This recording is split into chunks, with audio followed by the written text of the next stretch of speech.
Hello, everyone. Welcome back to the Changing the Narrative podcast. I'm your host, Dr. Gabriel Warren, along with co-host Carl Benson. And today we have another awesome guest, Thomas Jackson from PAR365. Thomas, great to have you on the show. Great to be here, man. What up, everybody? Thanks for the opportunity. Absolutely. Well, we always kick it off by, trying to introduce our listeners to guests that, maybe they haven't heard about before, but guests that they need to know about. So could you start by just kind of sharing with everyone a little bit about yourself and some of the things you do? Absolutely. My name is Thomas Jackson. I am the COO, president, and co-founder, along with my wife, of PAR365. PAR365 is an indoor golf simulator, bar, and restaurant in Roseville. We've been open about 9 months. Our mission is to make golf more approachable, more accessible, and more affordable for everyone. You have a relatively, I know this a little bit about you. You have a unique background, educational background, to be in the golf business now. Can you tell us a little bit about that? Now, I'm glad you brought that up. I'm still working on how I introduce all of that. Because it is such a new avenue for us, entrepreneurship, kind of trying to do that. My background is in chemical engineering. So I went to the University of Michigan. For 20 years, I was in the food product development space. So I've worked for companies like Kraft Foods, Land O'Lakes, and most recently Target.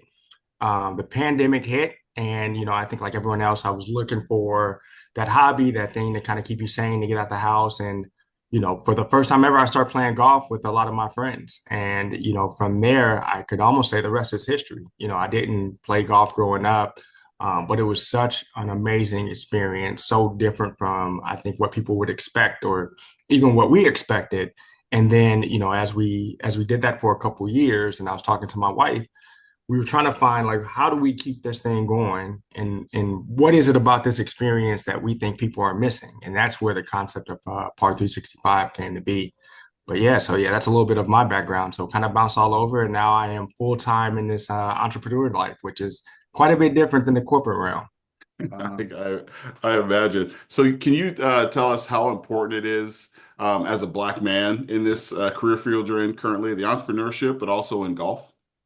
Yeah, no, we're heavily underrepresented, and I think part of what our mission is to bring a different side of that, so people can see that you don't have to grow up playing this game, you don't have to be wealthy to play this game, you don't have to be a white male to play this game.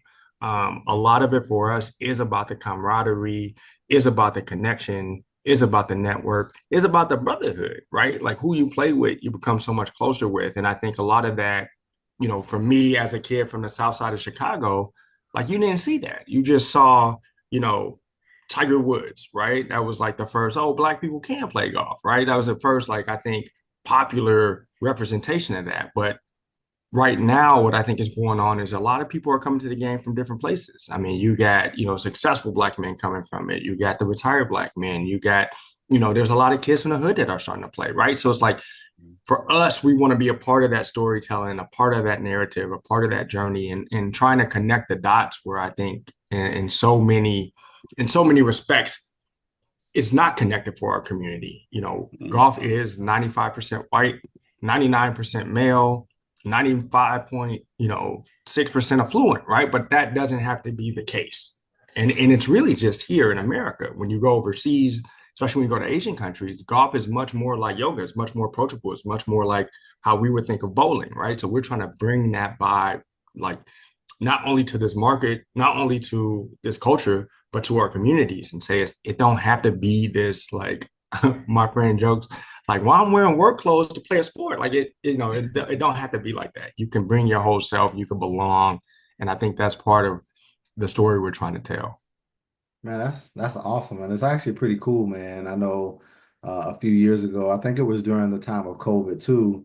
My wife and I started doing a little bit of golf, and we're not avid golfers, but it was pretty interesting, even in that element, to be able to, go spend, a few hours doing 9 holes with my wife and being able to just have the opportunity to talk. So even that is an element that, people don't think about, but it's a way that you can kind of have that one-on-one time if that's what you're looking for too. So Absolutely. 100%. And I think that's that's part of the story we want to tell.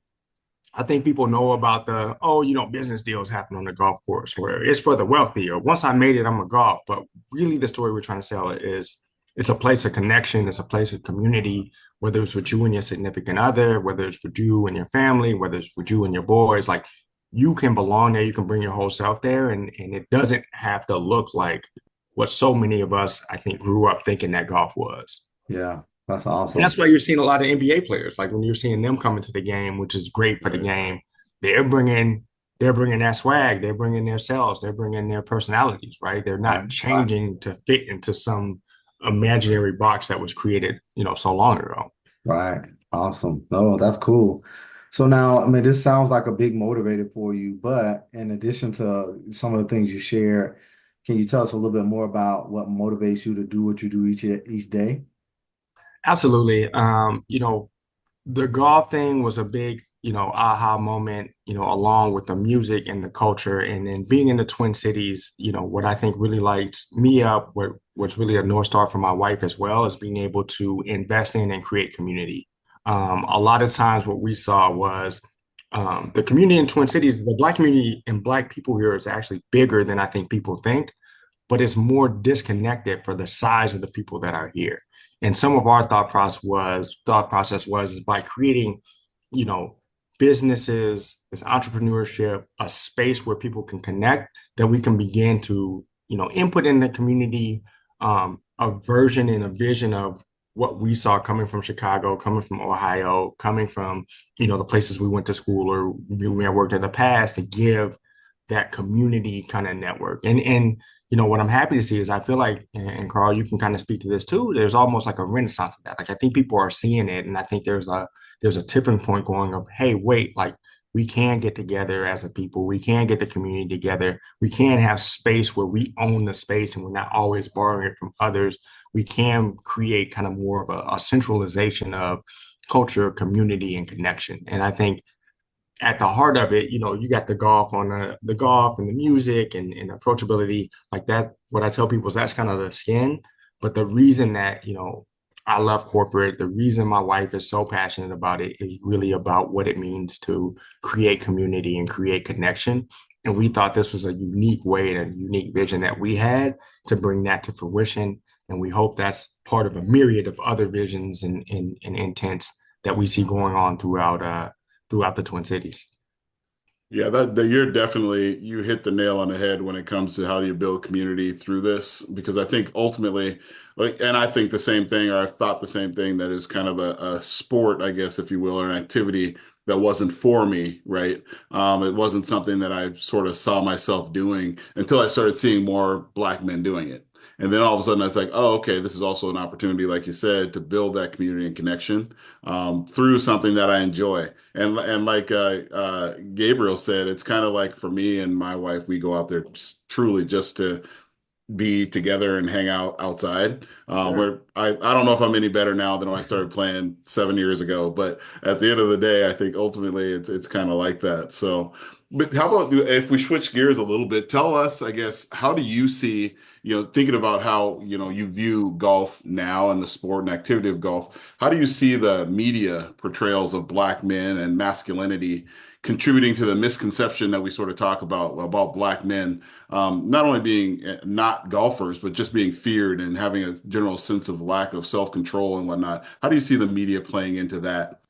Yeah, no, that's a powerful question and something that I think will continue for decades to be dissected. And the easiest way that I can put it, whether it's for golf or anything else, is a term that came up, maybe 5, 10 years ago, called intersectionality.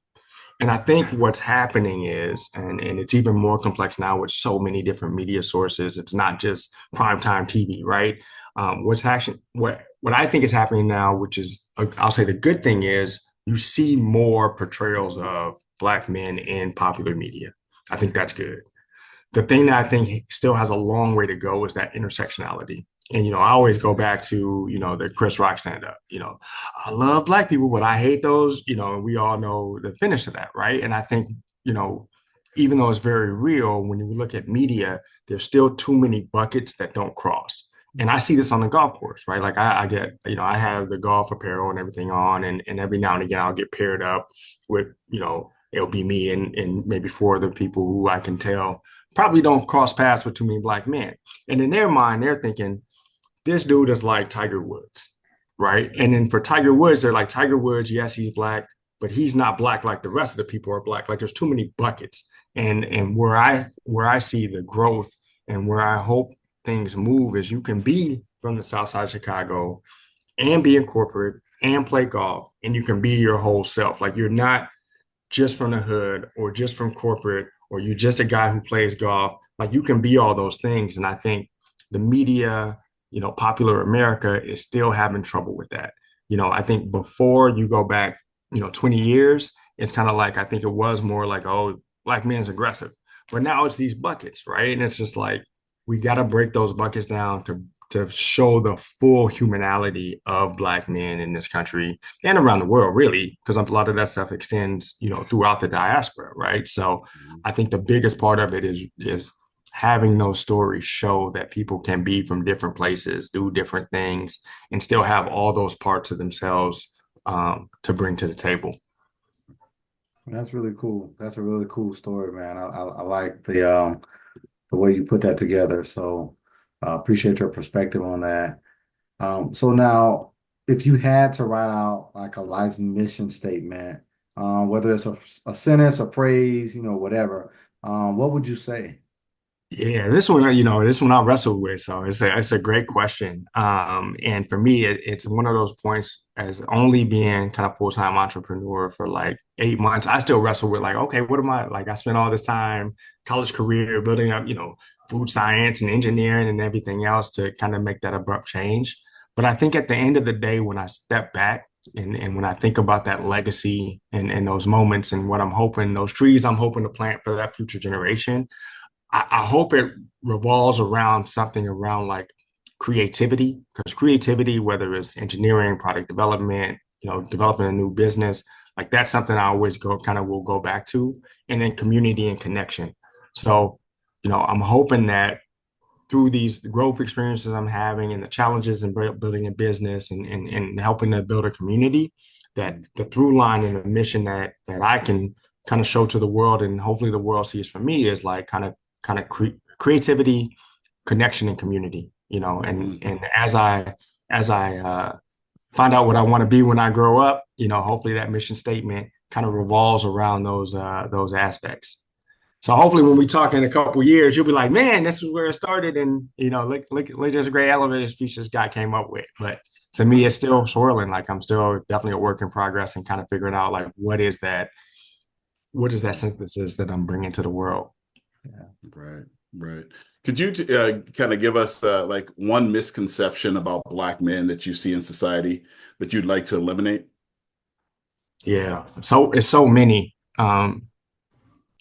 The one that I still like just cannot wrap my head around is that Black men aren't good fathers, right?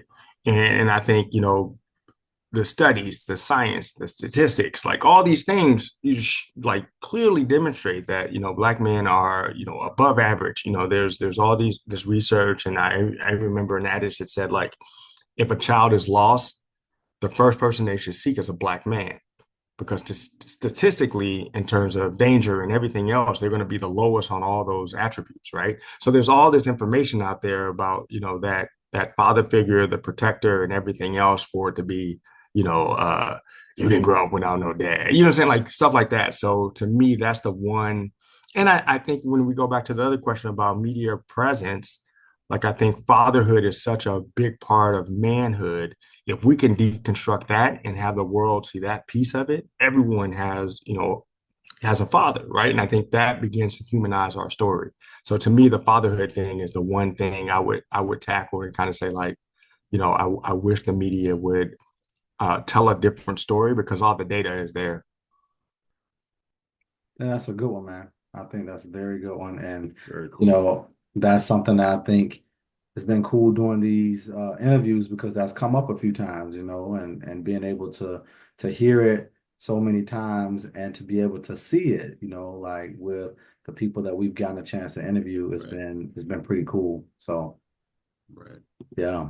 Yeah, appreciate it. So now You mentioned a few things earlier in your interview, one just about your career and then two about kind of transitioning and being in this entrepreneurship journey for the past 8 months.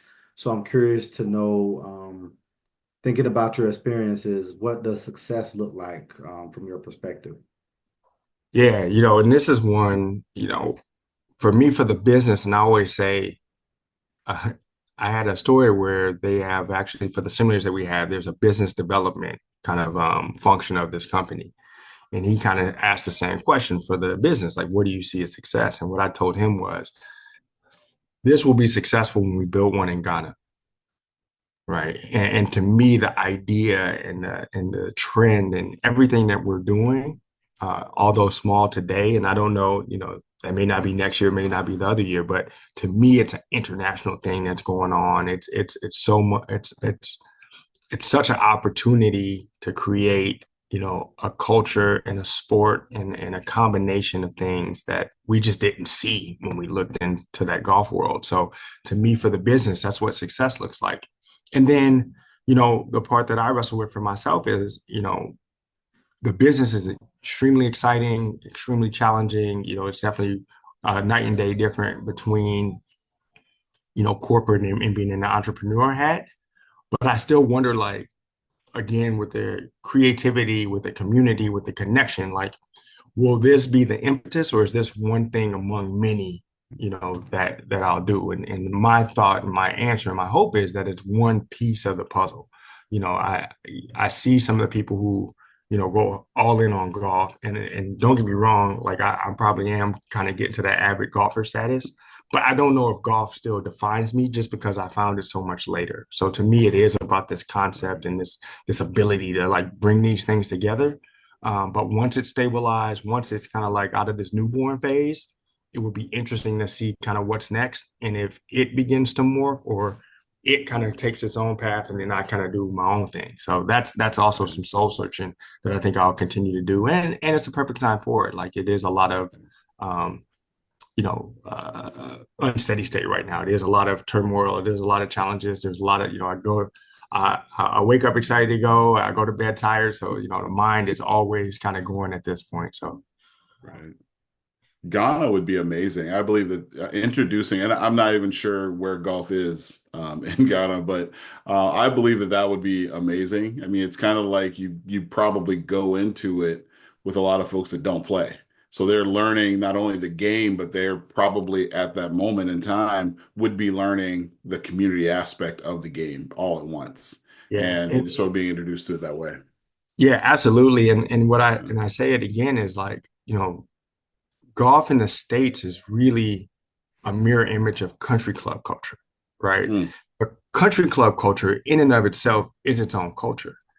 right. Golf as a sport, to me, it's so pure, it's so far reaching. You can do it whether you're 2 years old to 82 years old, right? Like it has those same attributes of martial arts or yoga or, these things that kind of you can do all your life, God willing, So I think that once you start merging that and showing people that like it's just a sport and you can put culture, you can put community, you can put these other things on top of it to tell the narrative, I think it's explosive and I think it's sticky. Right, right, for sure. So tell us, we know obviously you work a ton and you have your business, but how do you give back and how do you contribute to community? What does that look like? Yeah, so right now I think with the focus, like you said, on business, it is a lot of day in, day out trying to make the business happen. But with anything I do, whether it was corporate America, whether it was college, my mentors always said, like, we're mentoring you so that you can mentor others. That's how you pay us back. So I'd say the focus now is really on outreach. Like, how can we get, youth in our space in a way that's either pro bono or greatly reduced as we're connecting with people in the community, from the first tees to the fairway foundations to all these, or even ones that don't have any connection with golf, like anything that's at risk youth. I think that's our focus and saying like, I didn't grow up with any exposure to the game. So if we could be that one entity that says, hey, come check our space out. By the way, I went to college, I studied chemical engineering, here's some mentoring, here's some things that we can do. Like, I think that's kind of how we're focused on it now. And then hopefully as we grow, we can do more of that, right? right? But I think part of it is just being very intentional. When there are those moments when you do have those leaders in the room that are saying, hey, I got a group of kids, we say like, how can we serve? Right. So Right. I think that's what it looks like right now. And hopefully as we stabilize the business and everything gets going, we'll be able to do more of that. And my thought process was part of being an entrepreneur is I now get to chart kind of those priorities. So if I can make that more of a priority in my day-to-day life and in my day-to-day job and my day-to-day business, that I can choose to do that. So that's part of the big bet as well. So I know, you kind of told us a little bit about, the business and kind of the things you do. But I was thinking when you were talking just a minute ago about the name Par365, could you tell us a little bit more about like what does that mean? Like when I think I have an idea of what I think it means, but can you tell us like how did you come up with Par365, the name? Man, you should see the list of names we had coming up. So we had the concept, we had the idea. Me and my wife brainstormed. We had a list of names that was like 55 pages long. Some of them had trademarks already, so on and so forth. And we knew what we were going for. We wanted something that felt every day. We wanted something that felt approachable. For me, especially growing up in Chicago, the hip hop side of it with the graffiti, I wanted something in there with numbers that you can kind of have a little fun with the script. So it just all kind of came together. Par, popular term in golf, kind of, par for the course, a lot of those adages. We thought that was important to signal to our guests and to the community that we are a golf space. And in 365, what we were thinking there was it's a place that you can come 365 days a year, right? Like not just time. And that's been our challenge, and that's been, our call to step up in terms of how do we make this place a beacon in the summer, right? Because most of the places that are simulators are for avid golfers. Most of the places our size in the summertime, they shut down. They're like, hey, our customer's gone. There's nothing we can do here. We're going to shut down. We're going to save on utilities, and we'll open up when it gets cold. Like we're open now. A lot of our competitors aren't open right now. They're waiting for the weather to break, and then they open and they make a mad dash, and they only really, I think, outreach to the avid golfer because this space was seen as kind of like a batting cage space. But I think we put a lot of thought, a lot of concept, and a lot of design elements to help make this place a 365 year-round kind of experience. And the guests may be different, right? The golfer is going to be out. I don't feel there's anything we can do to get a golfer who's into golf, grew up golfing indoors on a warm, sunny day. Like that's not the challenge. But I think there are things we can do to get, maybe Carl and his wife in here on a date night in the summertime, right? Just to have some cocktails, kick back, come in for the AC and some good music, right? And I think that's going to be the challenge in this business space, and that's where we saw uh, both the hurdle and the opportunity. Yeah. Wow. It's awesome, man. No, and that's what I got. When I saw the name, I was like, man, this is what you explained is kind of what I got. So it's definitely coming across for sure. Oh, no, glad to hear that. Thank you. Yeah, absolutely. So now could you share with us a little bit about like if, you had the opportunity to, kind of write the narrative about, what it means to be a Black man in today's culture. What would you say? How would you write that narrative? Yeah, and I think this is going to go back to some of my early thoughts of just that full range of humanity, and to a certain extent, really highlighting the positive attributes, really highlighting the nature of us as protectors, as community builders, as multifaceted, multi-talented, able to go different ways from all different walks of life. Like to me, there's a lot of narratives out there, and I think people are doing a really great job of telling their story, and it's coming together. Um, what I would like to see is just a narrative that includes all of us together. I love what I'm seeing in like the Black excellence movement, right? But I don't want it to create divisiveness where people who aren't coming from that background feel like it's us and them. Like I want it to be us together, right? Like we're all striving for a better life, a better future for our families, more stability for kids. Some of us started in different rungs on the ladder, but I want to see like a more cohesive connection regardless of some of the demographics. And I want the world to see that, right? Like I want the world to see that we are way more connected and have way more in common than popular media may have you believe. Absolutely. Like Absolutely. true, we're no monolith, right? And that's the broad part of the story, but we do have commonalities and we do exist in that intersectional place where there's so much to us. Right. You can't box us in. Right. Right. That's awesome. So how can people connect with you and stay updated on what you're doing and PAR365 is up to? Yeah, absolutely. So the best place to follow us is on social and Instagram. So we're going to be at PAR365 Golf. That's across all the socials, except for X. You know, we got, you know, ideological differences there, but you know, if it comes to LinkedIn or Instagram, Facebook, all those, you can follow us there.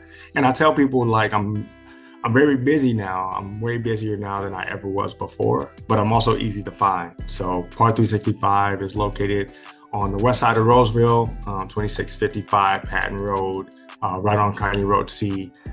We're about, I say, 5 minutes, if that, west of the mall. So, Yeah. so we're off the beaten path, but we're also easy to find. Yeah. You got it. You got it. And it's Lots a of nice parking. space. Lots of parking.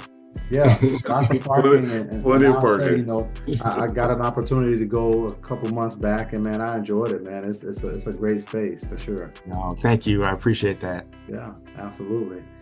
Well, you know, Thomas, I mean, I know, you know, this time goes by so quick, man, and you know, I know we could probably sit and talk for another 30 to 45 minutes about, you know, just some of the things that you've shared and expound on more, but you know, we really truly appreciate the time you've given us because you know, you could be doing anything else. Like you said, you're a busy man. So we really, truly appreciate you being a part of the podcast and more importantly, changing the narrative in your community. No, and thank you for having me on. Thanks for the opportunity. You know, I had the pleasure of listening to what you guys are doing. I think it's amazing. You know, glad to be a part of the product and a part of the journey. So thank you. Thank you. Absolutely.